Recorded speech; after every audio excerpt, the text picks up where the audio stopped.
This year in the garden had tons of ups and downs, actually way more than usual. And because it's the last day before our first frost and we're about to lose everything, I figured we would take one last walk through the garden and give myself a little report card, A to F, and whatever lesson I'll take into next year's growing season from each. Let's do this.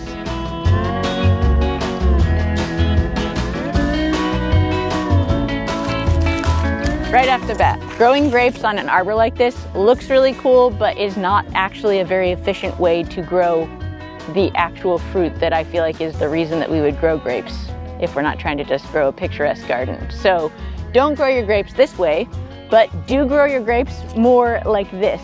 Actually, this is not even the best way to do it. I went to a vineyard to study how to actually grow grapes earlier this year, and I will do better next year. But that said, I grew way more grapes than our family could possibly keep up with this year, just right here alone. So those grapes are an F. These grapes are a B because there's still room for improvement.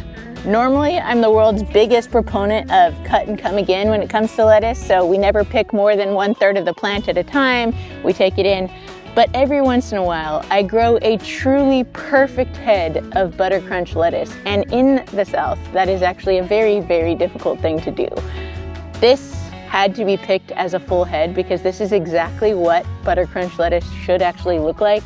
And I feel like that's worth celebrating. So A+, at least for this one head. And then, you know, a regular B-ish for the rest of the lettuce because it still tastes good. It's just not as perfect as this. Bok choy is one of my favorite vegetables to cook with, and when we lived in Seattle, it was so easy to grow, but then when we moved to Tennessee, it was really, really hard to grow. So this season, I looked for a few tips on how to grow it better, and first, waiting until all of the cabbage worms and everything are kind of done for the season to plant them was a big one that really, really worked. And then also because it's so hot here, planting them in the shade of a bunch of other plants where they're still getting basically early morning and late evening sun is, I mean, it worked, as you can see. And I will say that we grew way more bok choy this year than we actually were able to keep up with eating because I don't, for some reason, have as much time to cook as I did before. So some of these are actually a little bit late. So A+ for growing them, C for actually using them, and that makes me sad. My ability to grow a baby this year, A+. Quality of the baby, also A+. Having a baby in June as a gardener, F. That was a horrible choice. Don't do that. This year, despite good timing and everything else that was supposed to be good, all of our snow peas were an abject failure. Like, this is the whole plant. This is the maximum that it produced. Right conditions, right weather, absolute failure. But here's the thing. With peas, I really like the pea vines a lot more than the peas.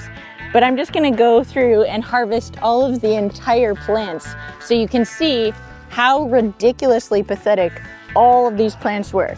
Everywhere I planted them, you know, peas happened. But why did only like 6 peas per plant and only 6 inches of vine ever happen on all of these? I mean, this is our best performing vine in the whole garden, and that is not what it's supposed to be like at all. So we get an F for peas this year.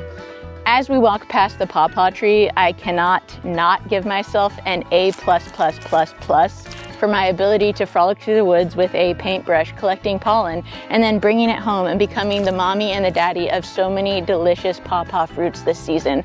As the planter of this tree, proud mother. As the pollinator and the eater of the fruit, 10 stars, A+, gold stars. What other things do teachers give good students? I actually don't know because I was a very bad student, but we're gonna give ourselves a good grade for this one. And as we walk past there, I will give myself an A+ for my ability to grow kiwi foliage and an F for my ability to actually grow kiwis. Supposedly some varieties take like 5 years to grow, but I got kiwis on my first year in Washington and I've gotten 0 in 6 years here. So I'm quite frustrated about that, but we're gonna keep on trying. If I could get a quick drum roll to reveal the entire popcorn harvest of 2025.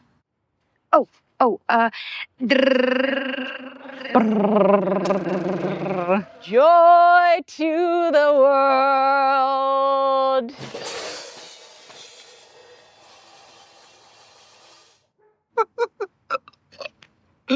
I thought last year's popcorn harvest was especially pitiful, but it turns out, even after all the lessons I've learned, I could do even worse. I actually did have a lot more popcorn plants growing in that area of the garden prior to my donkeys breaking in and eating it all. However, I had still done it the wrong way, so it's very likely I would have gotten a very similar harvest this year, even if everything had gone totally right. But here's the real reason I get an F for growing popcorn yet again. Popcorn, or corn in general, does not like to be planted in rows. It wants to be planted in squares. The way that you plant it affects how well it pollinates. It affects its ability to stand up to wind and or donkeys. And also timing really matters with popcorn varieties, because if you plant your popcorn kernels at the same time as your neighbor plants his corn, they'll cross-pollinate, and you, like me, will end up with a hybrid of popcorn and sweet corn, which isn't good at doing either one of those things. Raspberries this year get an absolute fail. If there's something lower than an F, we would give ourselves that, because after successfully growing raspberries for 15 years, I basically killed my entire raspberry patch in the main garden this year and have to now start over here. And as you can see, it's not going super well. And that is due to a variety of factors: moisture, spider mites, other things. But Michelle from More Than Farmers gave me a tip that I'm going to absolutely try next year, and that is early in the spring, once they start coming up, just basically keep chopping them down so that they don't get as affected by the fungal issues early in the season. And then halfway through the season, basically let them grow up, and then hopefully by fall you get a really decent, good harvest. So that's what we're gonna count on next year, because this didn't work. I got 2 edible raspberries this season, and while they were delicious, you can't do a whole lot with 2 raspberries. We're big fans of ginger in this household, thanks in huge part to our friends Black Tropical Homestead, who brought this ginger to us. Ooh. Okay, we could have probably gotten some bigger little rhizomes here. However, I should also point out that this is actually Shampoo Ginger, not other ginger. So the rhizomes of Shampoo Ginger are a little bit smaller than, sorry.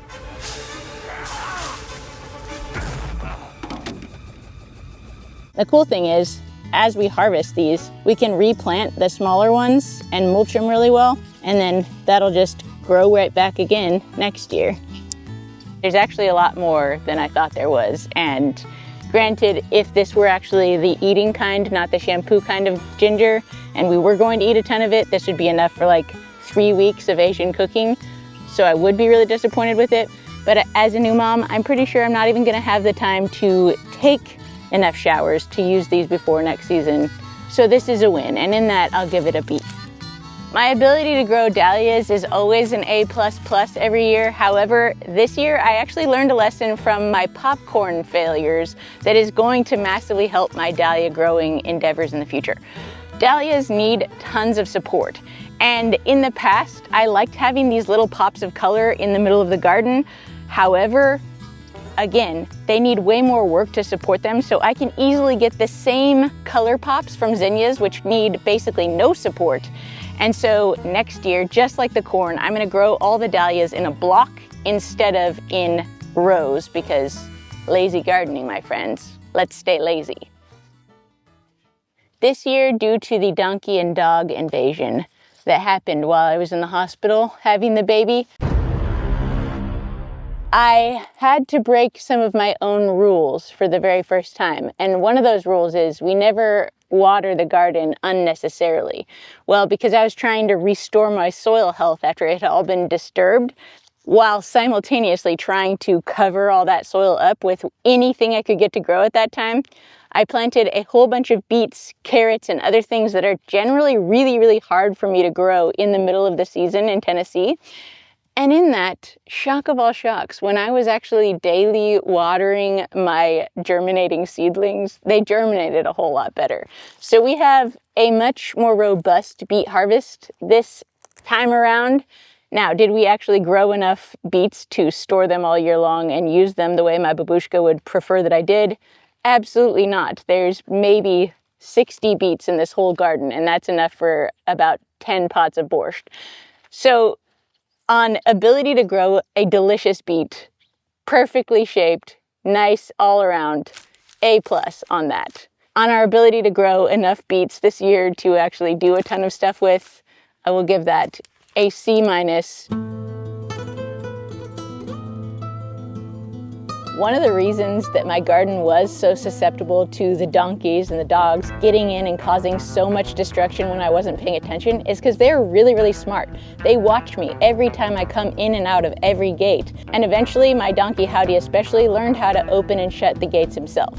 And that's what brings me to the sponsor of today's video, Surfshark VPN. If you're ever getting online without some sort of added layers of security, you are basically putting yourself under the watchful eye of any donkey who's watching you to collect your data, to invade your privacy, to sell you stuff, to do all kinds of nefarious stuff. And because I am a total tech Luddite, and Adam told me this was important a really long time ago, he installed Surfshark VPN on all of my devices so that I'd be protected from all kinds of crazy things. If you've never used a VPN before, think about it like every time you get on the internet, you are in a glass house. And you can be seen from the outside from 360 degrees. And what the VPN does for you is it pulls a blackout curtain across every one of those windows so that nobody can see in. One of the main reasons we picked Surfshark for our family is because a lot of other services will charge you per device, and Surfshark has unlimited devices on a single account. And because of what we do for a living, there are a lot of devices in our household that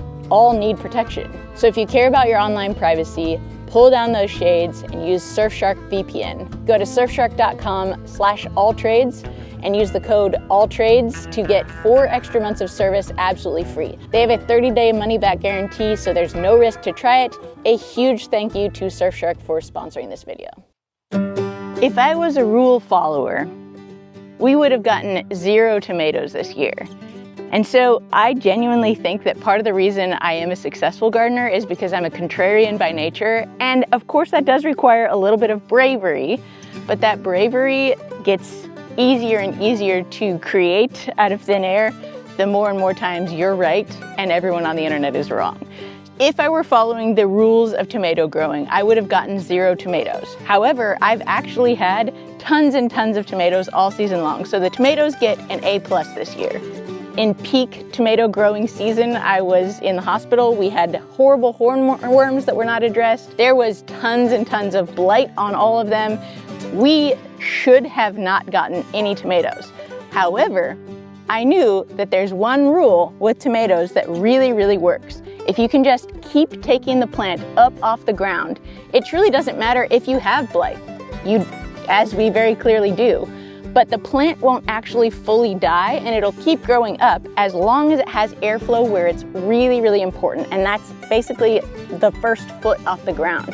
And then the other thing is we make sure that we cover the ground wherever the tomatoes are so that if there are pathogens that have fallen down into the soil, they're not bouncing back up onto the plant over and over and over every time it rains. And beyond doing that, you basically have to do nothing else. Except of course at the end of the season, you do want to start pruning off some of this extra growth so that the plant will put its energy into actually ripening what's already there instead of trying to create more the day before the frost. This one is 2 years in the waiting to see if it actually worked because wasabi has to grow for 2 years to actually be ready to harvest. So this one we've been waiting for a grade on for quite a while. Based on the foliage of this plant, we're gonna give it an S, but actually we harvest its rhizomes, which means its roots, not the actual foliage. We also don't want to harvest the entire plant if we can get away with it, because we don't want to have to wait 2 more years for more wasabi here. But also, oh my gosh, Holy shamoly. Look at this. This is wild. I mean, like, this thing is the size of my fist. So I think for now, we'll just, oh my gosh, more. Wow, wow, wow, wow, wow. So despite its ugly top, whew, we got a lot going on down here. Oh, that's another side shoot. Oh, more side shoots. Wasabi is like the champagne of France. Technically, it can't be called true wasabi if it wasn't grown in Japan. And once we pick it, we have to cure it for 3 days. But immediately upon being exposed to air, it starts losing its potency. So we'll grate this to get full flavor. Because supposedly this stuff is only good for 24 hours.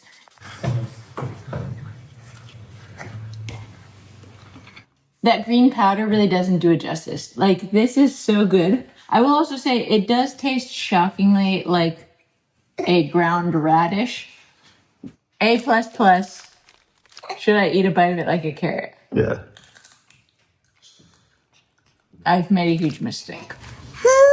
I just really think the actual miracle of this plant is that I remembered that it was here long enough to keep it alive for 2 years to actually get to this moment. So a little round of applause for that. Garlic is another plant that, being a contrarian, has really, really helped me succeed with.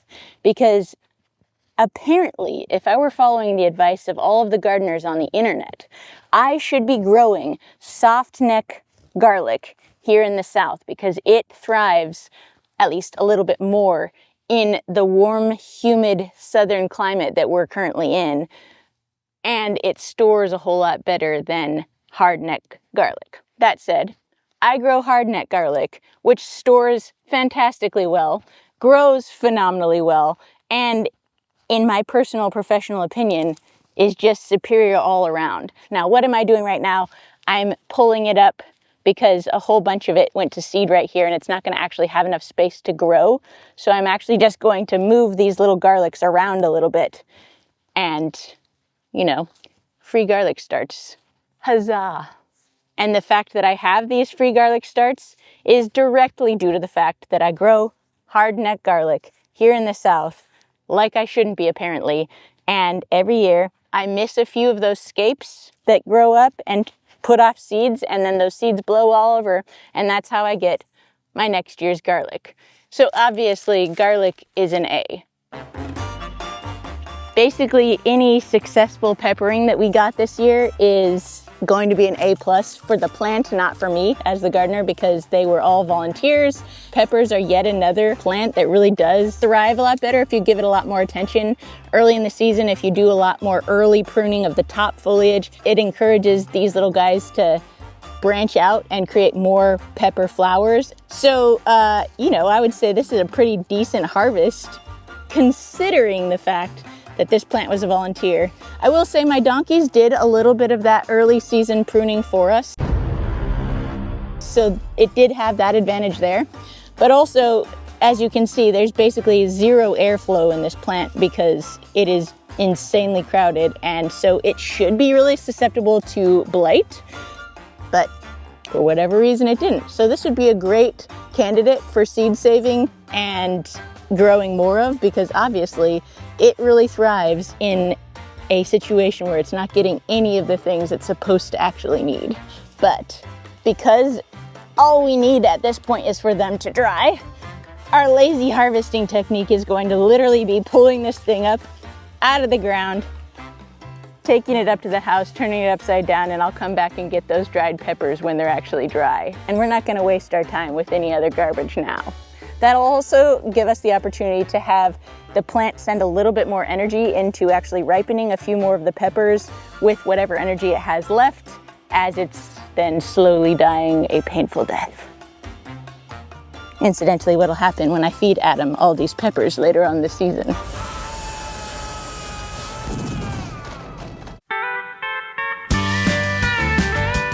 These peppers are certainly a hybrid of my ghost Korean Carolina Reaper, habanero, jalapeno, peppers that I had in this row last year, and one of the seeds just turned into a plant. So A++ for its desire and will to live, also for somehow surviving the donkey attack of 2025. I'll eat it. I'll do it. I'll suffer. Should I take a brave bite or a timid bite, Adam? I don't know how hot this is. I don't want to ruin your day. I do. Hot, hot, hot, hot, hot, hot, hot. Oh, it's good actually. It's really good. Ooh, it tastes like a habanero pepper, but it has the heat of a something hotter. Ooh. It's really good. I've decided that this is absolutely a pepper plant worth overwintering. So we're gonna just pull it up and take it in before that frost and plant it again next year. Whew, that's a good one. Ooh, I'm really impressed with that one. I love it when an accident works out that way. What a dream. All right, I'm a bit of a glutton for punishment here, because this really is really hot, but it's also delicious.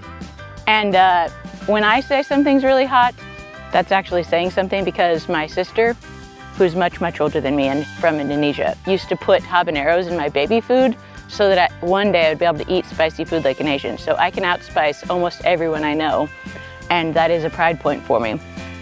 And a challenge if you ever want to challenge me. All right, off camera, I took a really big bite of that pepper to prove a point to Adam, and now I'm suffering a little bit.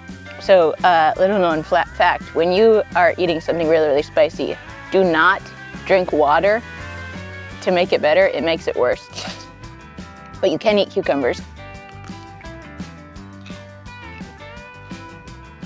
On the topic of cucumbers, Tennessee is a pretty hard place to grow a lot of the things in the cucurbit family. So, cucumbers, zucchinis, things like that, because we have enormous amounts of pest pressure.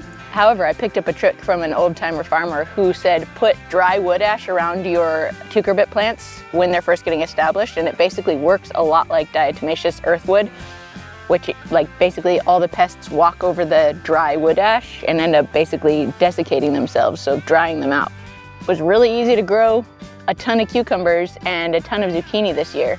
And that's especially exciting because it gives me a chance to, once and for all, placate at least part of the internet that went up in arms when I made a joke video about hating zucchini, because zucchini is actually delicious. Chard is not. I will stand by that, but yeah, zucchini's great. So I'm excited to be able to have given myself an A+ for my cucumber harvest and my zucchini harvest this year. Yum, yum, yum. This really is good. I'm gonna stand over here and use my zucchini pointer to point out my first artichoke that I have successfully gotten to a stage where I may potentially be able to overwinter it. So I'm gonna give myself an A+ for this artichoke. 0 actual artichokes grown so far, full disclosure. But I can't actually get close enough to show you anything about it because it is currently completely infested with both red wasps and yellow jackets, inexplicably. So we're just gonna be over here, but this is very exciting. A+ for being able to get it this far. I would love to give myself whatever, above an A++ is next year when I pick my first artichoke come spring, or maybe it will die, we shall see. What the heck is with all the wasps though? I'm terrified to be anywhere near that thing. Earlier this season, I would have proudly given an A+ for my asparagus growing. However, when we went to visit our friends Michelle and Cody, More Than Farmers, I learned that perhaps the abundance of having an enormous row of all asparagus has actually given me some false confidence. Because it turns out, Michelle told me, that every year we should actually trim these back, and that will supposedly help us to avoid asparagus beetles, which cause damage like this, which I literally just thought was age of the plant. And as I clean this really, really well this winter to avoid the asparagus beetles and burn all the foliage instead of using it as the asparagus patch mulch, I will either kill my entire asparagus patch that took 5 years to establish, or next year I'll have a significantly improved asparagus harvest. And we're gonna keep our fingers crossed and assume the latter, not the former. So, opportunity to learn, we'll give this asparagus a C this year. It's taken me a really long time to get to the point where I can grade myself with anything but a failing grade and seeing my misses every single time I evaluate anything I've done, because I can be a pretty harsh judge. But over the last couple years, I've gotten a lot better at evaluating myself based on one question. Am I doing my best? Can my best look different season to season? When I do fail, am I going to remember that failure in a month, a year, 5 years? And at the end of my life, what am I going to be really, really proud of myself for having done well? So my one challenge to you as we wrap up yet another gardening season together is don't grade yourself too harshly. We're all just out here doing our best, aren't we, buddy?